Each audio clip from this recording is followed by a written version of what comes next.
आदिवासी मन ला अंगूठा छाप कहे वाला बयान ऊपर विधायक बृहस्पति सिंह माफी मांगिस। आदिवासी समाज कति ले ऐसन गलती दोबारा नहीं दोहराए के नसीहत दिए गई।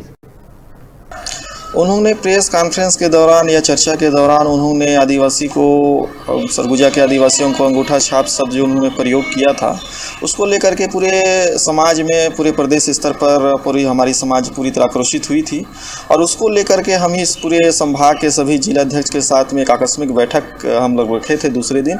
और उसमें हमने बैठक करने के बाद में हमने दूसरे बैठक में हमने विधायक को तलब भी किया था और उन्होंने अपनी बातों को रखा भी और समाज के सामने माफ़ी भी मांगा। और जो भी समाज के द्वारा जो भी दंड विधान जो प्रावधान है सज़ा के लिए, उसको भी स्वीकार किया उन्होंने। तो इसको लेकर के हमने फिर एक बैठक रखी, अपने विधायक के अलावा हमने पूरे जिलाध्यक्ष के साथ फिर बैठक रखी। उसमें कुछ हमारे जिलाध्यक्ष पक्ष में भी थे, कुछ लोग नहीं भी थे। मान मनोबल होने के बाद में 10:30 बजे रात में फिर एक वर्चुअल बैठक हुई। उसमें सभी जिलाध्यक्ष एक राय हो करके उसे माफ़ी किए और उनसे लिखित में भी लिए कि इस तरह की पुनरावृत्ति भविष्य में नहीं होनी चाहिए। रुका तन छोट ब्रेक ले, ब्रेक के बाद फिर मिलबो। तब तक देखा रहा आप मन के अपन चैनल न्यूज़ 36 छत्तीसगढ़ के आवाज़।